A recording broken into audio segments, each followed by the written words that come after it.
नमस्कार साथियों। एक रात की बात है। माता कौशल्या जी को सोते में अपने महल की छत पर किसी के चलने की आहट सुनाई दी।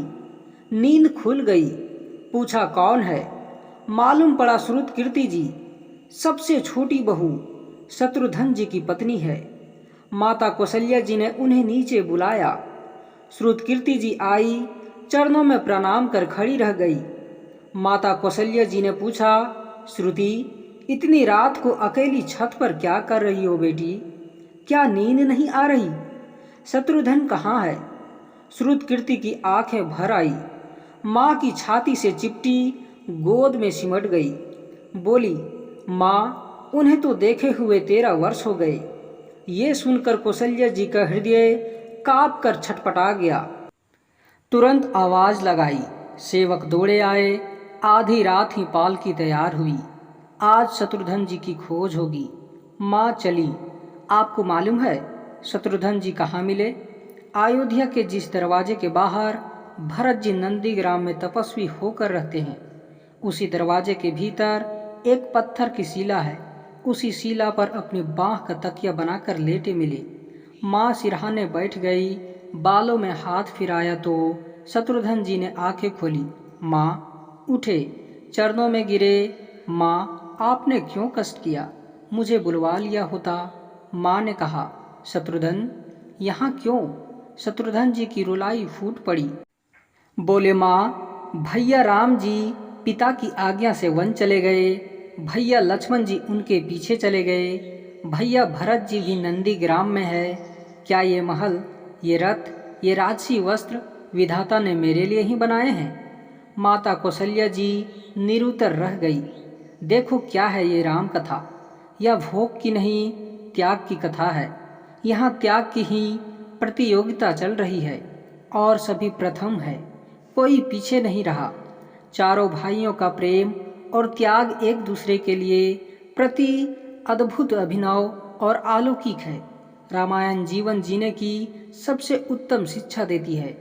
भगवान राम को 14 वर्ष का वनवास हुआ तो उनकी पत्नी सीता मैया ने भी सहर्ष वनवास स्वीकार कर लिया, परंतु बचपन से ही बड़े भाई की सेवा में रहने वाले लक्ष्मण जी कैसे राम जी से दूर हो जाते। माता सुमित्रा से उन्होंने आज्ञा ले ली थी वन जाने की, परंतु जब पत्नी उर्मिला के कच्छ की ओर बढ़ रहे थे तो सोच रहे थे कि माँ ने तो आज्ञा दे दी, परंतु उर्मिला को कैसे समझाऊंगा, क्या बोलूँगा उनसे।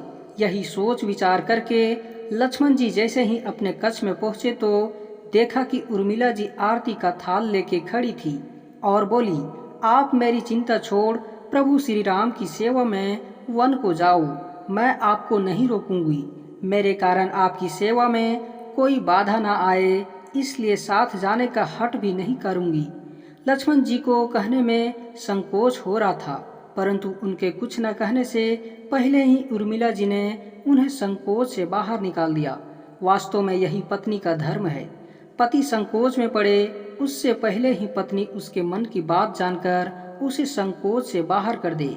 लक्ष्मण जी चले गए, परंतु 14 वर्ष तक उर्मिला ने एक तपस्विनी की भांति कठोर तप किया। वन में प्रभु श्री राम, माता सीता की सेवा में लक्ष्मण जी भी कभी सोए नहीं, परंतु उर्मिला ने भी अपने महलों के द्वार कभी बंद नहीं किए और सारी रात जाग जाग कर उस दीपक की लौ को बुझने नहीं दिया। मेघनाद से युद्ध करते हुए जब लक्ष्मण जी को शक्ति लग गई थी और हनुमान जी उनके लिए संजीवनी का पर्वत लेके लौट रहे होते हैं, तो बीच में जब हनुमान जी अयोध्या के ऊपर गुजर रहे थे तो भरत जी उन्हें राक्षस समझकर बाण मारते हैं और हनुमान जी गिर जाते हैं। तब हनुमान जी सारा वृतांत सुनाते हैं कि सीता जी को रावण हर ले गया, लक्ष्मण जी युद्ध में मूर्छित हो गए हैं। यह सुनते ही कौशल्या जी कहती है कि राम को कहना कि लक्ष्मण के बिना अयोध्या में पैर भी मत रखना, राम वन में ही रहे। माता सुमित्रा कहती है कि राम से कहना कि कोई बात नहीं, अभी शत्रुघ्न है, मैं उसे भेज दूंगी। मेरे दोनों पुत्र राम सेवा के लिए ही तो जन्मे हैं। माताओं का प्रेम देखकर हनुमान जी की आंखों से अश्रुधारा बह रही थी। परंतु जब उन्होंने उर्मिला जी को देखा तो सोचने लगे कि यह क्यों एकदम शांत और प्रसन्न खड़ी है। क्या इन्हें अपने पति के प्राणों की कोई चिंता नहीं? हनुमान जी पूछते हैं, देवी, आपकी प्रसन्नता का कारण क्या है? आपके पति के प्राण संकट में है। सूर्य उदित होते ही सूर्य कुल का दीपक बुझ जाएगा। उर्मिला जी का उत्तर सुनकर तीनों लोकों का कोई भी प्राणी उनकी वंदना किए बिना नहीं रह पाएगा। उर्मिला बोली, मेरा दीपक संकट में नहीं है, वो बूझ ही नहीं सकता। रही सूर्योदय की बात, तो आप चाहे तो कुछ दिन अयोध्या में विश्राम कर लीजिए, क्योंकि आपके वहां पहुंचे बिना सूर्य उदित हो ही नहीं सकता। आपने कहा कि प्रभु श्री राम मेरे पति को अपनी गोद में लेकर बैठे हैं। जो योगेश्वर प्रभु श्री राम की गोदी में लेटा हो, काल उसे छू भी नहीं सकता। यह तो वो दोनों लीला कर रहे हैं। मेरे पति जब से वन गए हैं तब से सोए नहीं हैं। उन्होंने ना सोने का प्रण लिया था, इसलिए वे थोड़ी देर विश्राम कर रहे हैं। और जब भगवान की गोद मिल गई तो थोड़ा विश्राम ज़्यादा हो गया। वे उठ जाएंगे।